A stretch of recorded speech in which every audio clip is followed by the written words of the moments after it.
Assalamualaikum warahmatullahi wabarakatuh. Perkenalkan, nama saya Dina Silvia Sianturi, NIM 2020-50211 Prodi PGMI.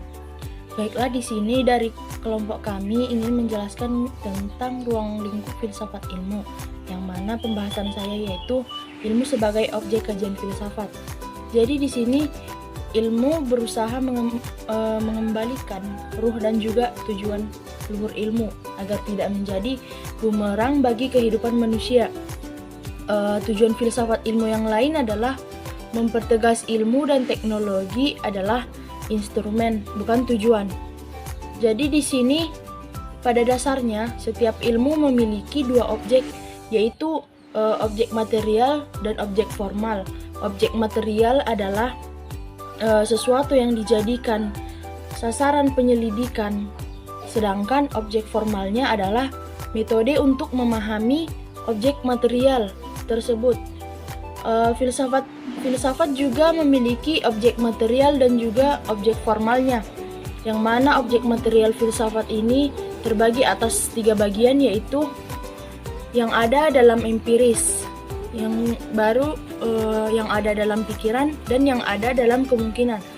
Sedangkan objek formal filsafat adalah sudut pandang yang menyeluruh, radikal, dan rasional tentang segala yang ada. Secara historisnya, ilmu berasal dari kajian filsafat, karena filsafatlah yang melakukan pembahasan tentang segala yang ada secara sistematis, rasional, dan logis, termasuk hal empiris yang merupakan cakupan objek ilmu.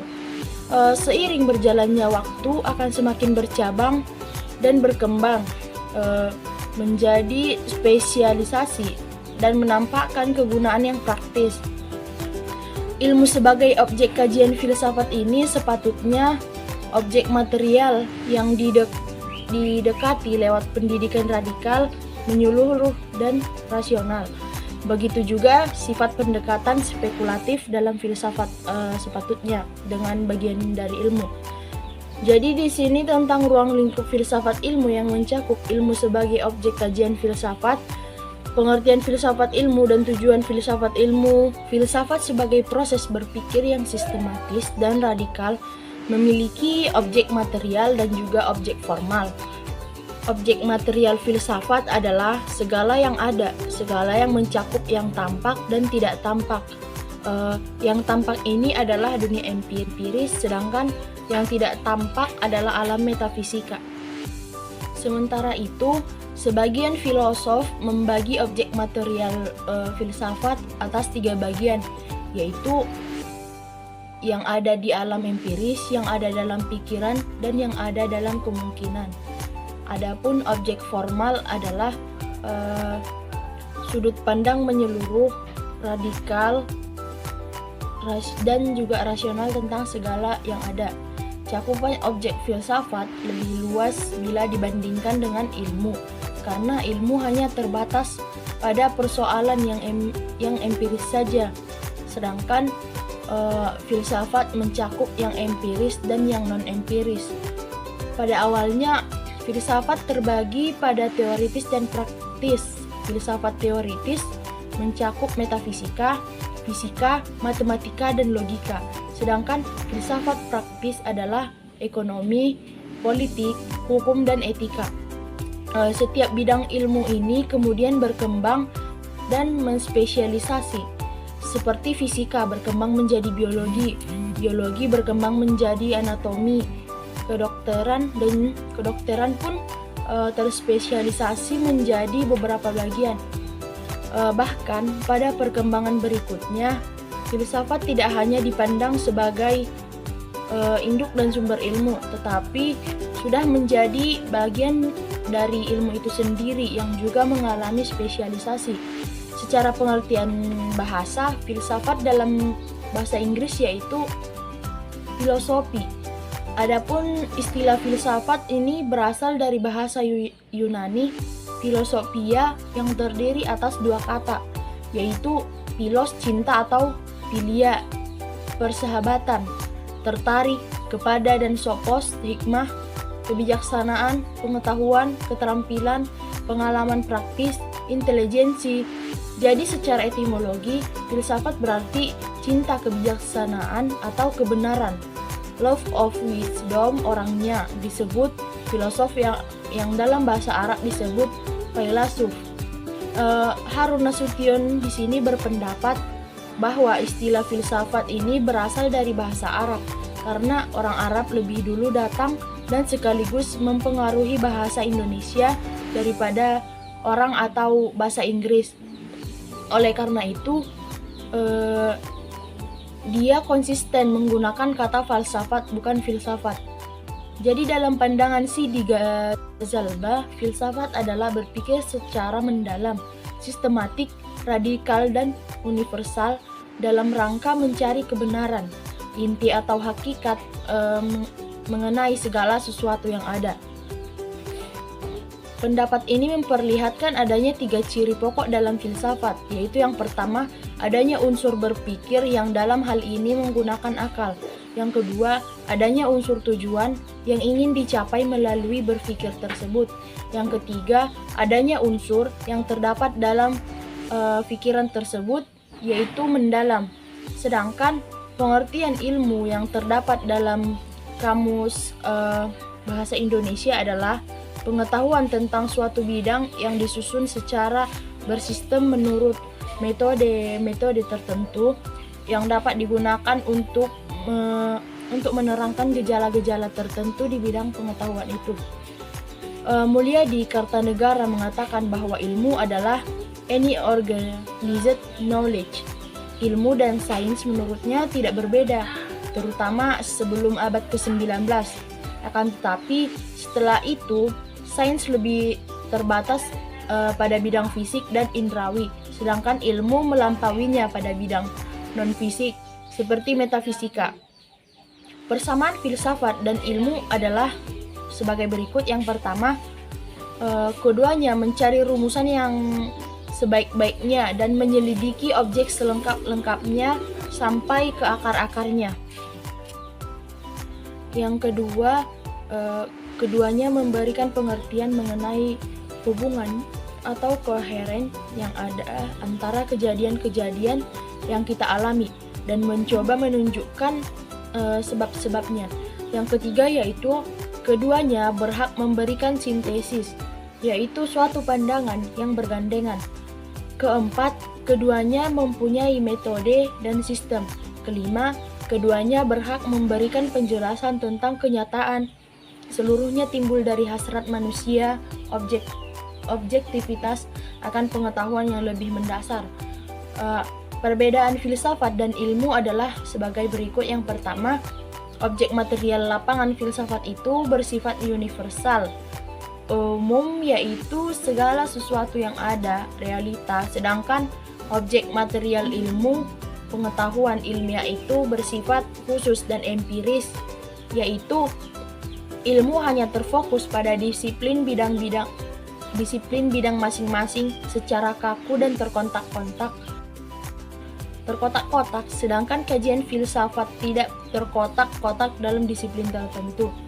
Yang kedua, objek formal sudut pandangan filsafat itu bersifat non-fragmentaris karena mencari pengertian dari segala sesuatu yang ada di secara luas, mendalam, dan juga mendasar. Sedangkan ilmu bersifat fragmentaris, spesifik, dan intensif. Di samping itu, objek formal ilmu itu bersifat teknik, yang berarti bahwa cara ide-ide manusia itu mengadakan penyatuan diri dan realita. Yang ketiga, filsafat memberikan penjelasan yang terakhir yang mutlak dan mendalam sampai mendasar primeri. Sedangkan ilmu menunjukkan sebab-sebab yang tidak begitu mendalam, yang lebih dekat dengan secondary cause. Di sini tujuan filsafat ilmu yang pertama mendalami unsur-unsur pokok ilmu sehingga secara menyeluruh kita dapat memahami sumber, hakikat, dan tujuan ilmu. Yang kedua, memahami sejarah pertumbuhan, perkembangan, dan kemajuan ilmu di berbagai bidang sehingga kita mendapat gambaran tentang proses kontemporer secara historis. Yang ketiga yaitu mempertegas bahwa dalam persoalan sumber dan tujuan antara ilmu dan agama tidak ada pertentangan. Filsafat adalah ilmu yang mencoba untuk mencapai suatu pengetahuan tentang kebenaran. Filsafat juga merupakan yang mengajari dan meneliti seluas mungkin segala sesuatu tentang ilmu. Jadi, pada hakikatnya, filsafat itu mencari suatu kebenaran yang menjadi pemicu bagi manusia untuk berpikir, melakukan pengamatan, dan penelitian. Nah, di mana saya akan menjelaskan juga tentang objek filsafat ilmu. Di mana objek filsafat ilmu terbagi menjadi dua. Yang pertama yaitu objek material, di mana pengertiannya yaitu suatu penyelidikan, pemikiran, dan penelitian seperti adanya pohon. Objek material di sini ada 3 pembagian. Yang pertama yaitu thinkable, yaitu mengetahui dan merasakan dengan panca indera kita tentang banyak hal. Yang kedua yaitu unthinkable, yaitu suatu yang tidak pernah dipikirkan, yang kita pikirkan tetapi dipikirkan orang lain. Yang ketiga yaitu unthinkable, yaitu sesuatu yang pernah dipikirkan tetapi dipikirkan bahwa itu ada. Yang kedua yaitu objek formal, yaitu suatu objek material yang ditinjau dari berbagai sudut pandang sehingga objek itu menghasilkan ilmu yang berbeda-beda. Seperti objek formalnya kita atau batang. Bagaimana kita tahu adanya pohon? Bagaimana pohon itu bisa ada batangnya? Di objek formal akan dijelaskan. Pada kesempatan kali ini, setelah saya menjelaskan tentang pengertian objek-objek filsafat ilmu, dan pada kesempatan yang terakhir saya akan menjelaskan ciri-ciri dari filsafat ilmu, di mana ciri-ciri filsafat ilmu ada 3, yang diantaranya yaitu menyeluruh, adalah pemikiran yang luas karena tidak membatasi diri dan ditinjau dari banyak sudut pandang. Maksudnya bukan hanya dalam satu sudut pandang saja, tetapi menyeluruh. Yang kedua yaitu mendasar. Mendasar adalah pemikiran yang tidak hanya berhenti pada satu kulitnya saja, tetapi tembus sampai ke akar-akarnya. Maksudnya pada yang kedua ini kita melihat bukan hanya dari luarnya saja, tetapi melihat dari sisi dalamnya juga. Di sini saya akan membahas mengenai tujuan filsafat ilmu. Yang pertama yaitu mendalami unsur-unsur pokok ilmu sehingga secara menyeluruh kita dapat memahami sumber, hakikat, dan tujuan dari ilmu. Yang kedua yaitu memahami sejarah pertumbuhan, perkembangan, dan kemajuan ilmu di berbagai bidang sehingga kita mendapat gambaran tentang proses ilmu kontemporer secara historis. Yang ketiga yaitu menjadi pedoman bagi para dosen dan mahasiswa dalam mendalami studi di perguruan tinggi, terutama untuk membedakan persoalan yang ilmiah dan non-ilmiah. Dan yang keempat, mendorong para calon ilmuwan untuk konsisten dalam memahami ilmu dan pengembangannya. Dan yang terakhir yaitu mempertegas bahwa dalam persoalan sumber dan tujuan antara ilmu dan agama tidak ada pertentangan. Selanjutnya mengenai landasan filsafat ilmu di perguruan tinggi, di mana filsafat pendidikan ini sangat wajib dan penting dipelajari oleh setiap calon tenaga pendidik. Nah, di dalam ilmu tersebut ada 3 pakem yang mendasari ilmu-ilmu tersebut. Yang pertama yaitu ontologi pendidikan, epistemologi pendidikan, dan aksiologi pendidikan. Nah, ketiga hal tersebut wajib ada di dalam filsafat pendidikan. Nah, dan setiap calon tenaga pendidik wajib mengetahui maksud dari ketiga hal tersebut. Oleh karena itu, di sini saya akan menjelaskan secara singkat mengenai bagian-bagian filsafat pendidikan tersebut. Yang pertama yaitu ontologi. Apa sih ontologi ini? Ontologi merupakan ilmu yang membahas tentang hakikat atau kebenaran sesuatu.